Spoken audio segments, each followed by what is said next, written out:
Hi everybody, and welcome to our module on pulmonary function tests. Let's start by reviewing lung volumes. If we look at this graph on the right side of the screen, this is a classic pulmonary physiology graph that you can find in any pulmonary physiology textbook.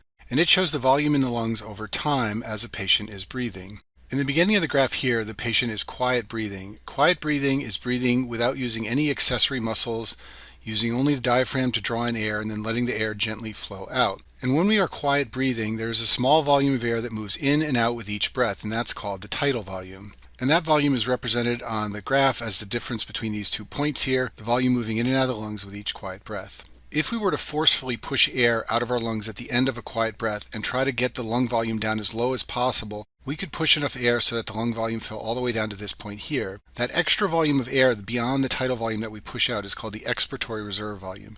This is the extra air that can be pushed out with force beyond the tidal volume. Once we push all this air out of the lungs, what remains in the lungs, this small volume here, is called the residual volume. This is air in our lungs that can't be blown out no matter how hard we try. You cannot get your lungs down to a lung volume of 0. The smallest volume you can get inside your lungs is called the residual volume. Now consider if at the end of a quiet breath we were to draw air in and fill our lungs as much as possible. That extra volume of air that we could draw into the lungs is called the inspiratory reserve volume. This is extra air that can be drawn in with force beyond the tidal volume, and at this point the lungs are filled as much as they can be filled. We have a lung volume of just under 6 liters in a normal person. So a lung capacity is a sum of 2 or more lung volumes, and there are a couple of important capacities in the lungs, and we'll talk about those now. The first one is the total lung capacity. This is the sum of all the volumes in the lung, the residual volume, the tidal volume, the expiratory reserve, and the inspiratory reserve volume. If we go back to our chart on the screen, this is the total lung capacity here. It's the difference between the bottom all the way up to the top when the lungs are completely filled, and it contains all the 4 volumes we talked about in the last slide: the residual volume, expiratory reserve, tidal volume, and inspiratory reserve. The inspiratory capacity is the most air that you can inspire, therefore it's equal to the tidal volume, which is the amount you inspire with a quiet breath, and the inspiratory reserve volume, which is the extra volume you can inspire with force. If you look at this chart on the screen, this is the inspiratory capacity here. It's equal to the tidal volume plus the inspiratory reserve volume. Conversely, the forced vital capacity, or FVC, is the most air that you can exhale. It's equal to the tidal volume plus the inspiratory reserve volume plus the expiratory reserve volume. So if we look at this chart again here, this is the vital capacity right here, the VC. It's equal to our tidal volume plus our inspiratory reserve plus our expiratory reserve.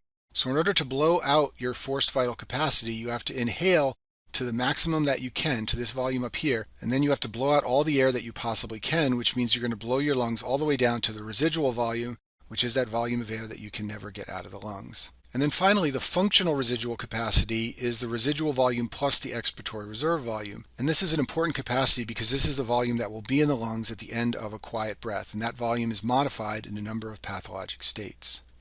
So pulmonary function testing is the way that we clinically measure some of those volumes and capacities in order to assess patients who may have lung disease. The basic form of pulmonary function testing is called spirometry. In this test, the patient inhales until their lungs are filled to capacity and then exhales until they can no longer get any air out of their lungs.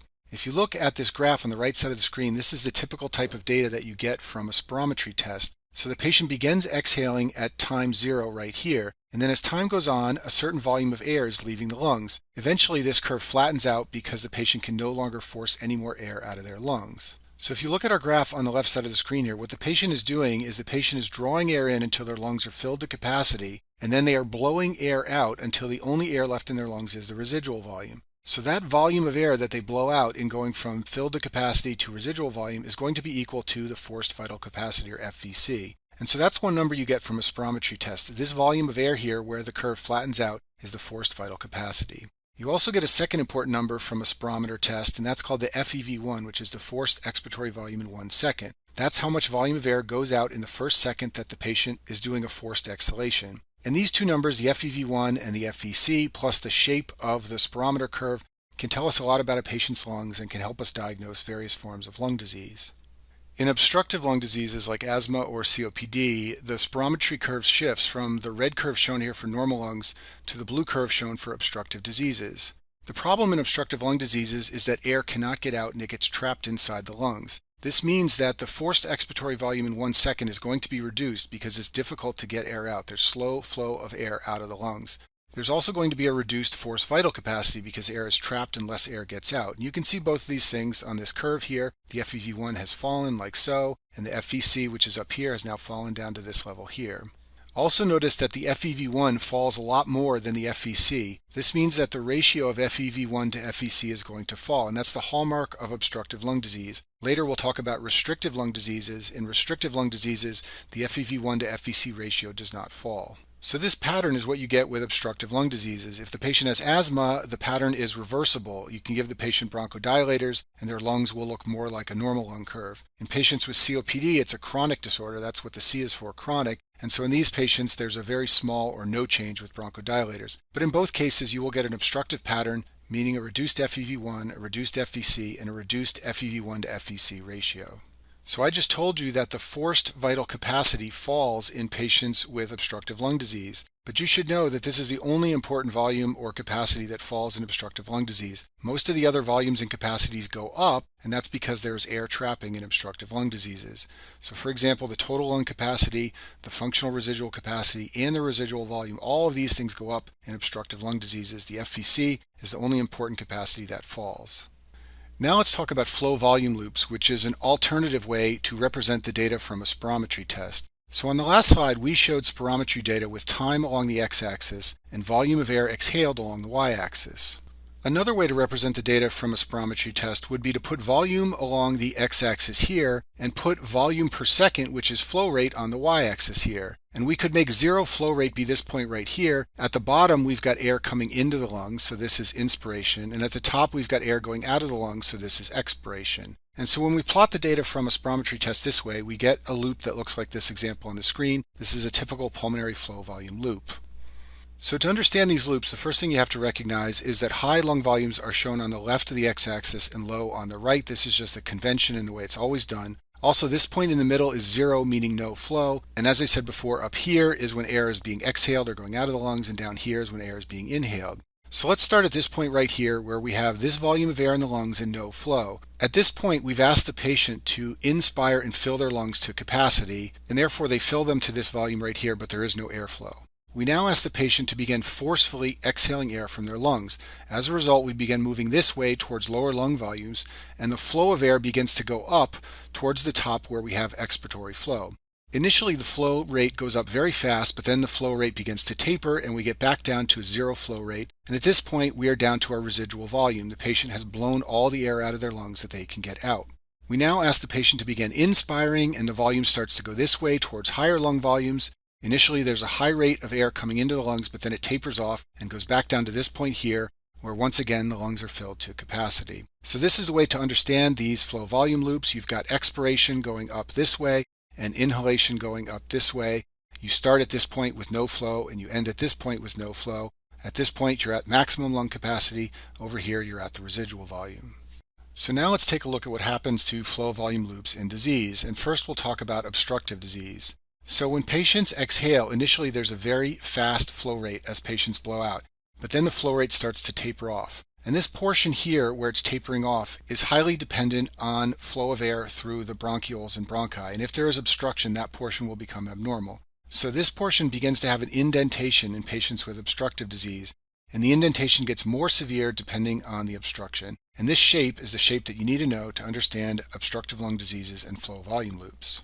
Now let's talk about restrictive lung diseases. These are disorders where air cannot get into the lungs, and because the lungs can't fill, because they're restricted from filling for some reason, less air gets in and therefore less air is necessarily going to get out. If you look at our graph again from spirometry on the right side of the screen, patients with restrictive diseases are shown on the yellow curve. Notice that the FEV1 falls just like it does in obstructive disease. The FVC also falls just like in obstructive disease. The big difference, however, is that the FEV1 does not fall as much in restrictive disease as it does in obstruction. Therefore, even though you will have a reduced FEV1 and reduced FVC from less air coming in and less air going out, in restrictive lung diseases you have a normal ratio of FEV1 to FVC. This is the hallmark of restrictive lung disease, a normal FEV1 to FVC ratio, and normal is about 80% of predicted or higher. Also, in contrast to obstruction, patients with restrictive lung diseases do not have increased volumes, they have reduced volumes. So the total lung capacity, the functional residual capacity, and the residual volume, all of these were increased in obstructive lung disease. All of these are decreased in restrictive lung disease. So you can just remember restriction means reduced volumes. So let's go back to this slide showing our flow volume loops. We've got a normal flow volume loop here. We have mild and severe obstruction. In both of those situations, you get an indentation to this portion of the exhalation curve. And then this is what restrictive lung disease looks like. Basically, it's a much narrower flow volume loop, and that's because there's less air coming in and less air going out. For completeness sake, I'll show you a final important flow volume loop that's high yield for your boards. This is what a fixed airway obstruction looks like. Basically, it's just almost like a square here, and that's because there's some obstruction not allowing the airflow to get up into this portion here. This is what you can get when you have a mass obstructing the bronchi or the trachea. And then one other thing I want to point out here is that notice where the normal curve here is. In obstructive lung disease, the curve shifts this way. That's because, remember, we've got higher volumes down here at this portion of the x-axis. And in obstructive lung disease, air is being trapped and the volumes are increasing. In restrictive lung disease, the curve is shifting this way. This is because this is the lower end of the x-axis in terms of volume, and you have lower volumes in patients with restriction. And here I've just shown this in greater detail. The blue is a normal curve, the green is how the curve would shift in someone with obstruction, and the red is how a curve would shift in someone with restriction. In another video, I talk in detail about the causes of restrictive lung disease, but just briefly here I'll mention that there are two reasons you can have a restriction of air filling the lungs. The first reason is if your lungs are healthy but you have poor breathing mechanics, meaning there's something wrong with the chest wall or the respiratory muscles. The second reason you can have restriction is because you have interstitial lung disease. This means there's a disease process of the lungs that is restricting them and keeping them from filling normally. So if someone has a restrictive pattern on their pulmonary function testing and you want to know whether the problem is interstitial lung disease or poor breathing mechanics, there is another measurement you can make to help differentiate those two, and it's called the DLCO, or the diffusing capacity of carbon monoxide. This is a test that measures the ability of the lungs to transfer gas. The way it works is the patient inhales a small amount of carbon monoxide. This amount is not dangerous. The machine measures the carbon monoxide that is exhaled, and from that it determines how much capacity the lungs have to take up gas. A normal result is 75 to 140% of predicted. In patients with severe forms of lung disease, it can be less than 40% predicted. So in a patient who has poor breathing mechanics, for example, problems with their respiratory muscles, the DLCO will be normal because the lungs are healthy and gas exchange is normal. In contrast, in a patient who has interstitial lung disease, the lungs are not normal. That patient will have restriction on their pulmonary function testing, but will also have a low DLCO. And this is a list of some of the conditions that can cause a low DLCO. The classic one is interstitial lung disease. This is a form of restrictive lung disease. Patients with emphysema can also get low DLCO. And then the other group are patients who have problems with blood flow through the lungs. These are patients with pulmonary hypertension or pulmonary embolism. These three at the top are the main ones you see clinically. Some other rare causes of a low DLCO are if parts of the lung have been resected, or patients who are severely anemic. They will have a low DLCO, but it'll correct when you adjust it for the hemoglobin level. And I talk more about the DLCO and how to use it to diagnose lung conditions in the video on restrictive lung disease. And that concludes our module on pulmonary function testing.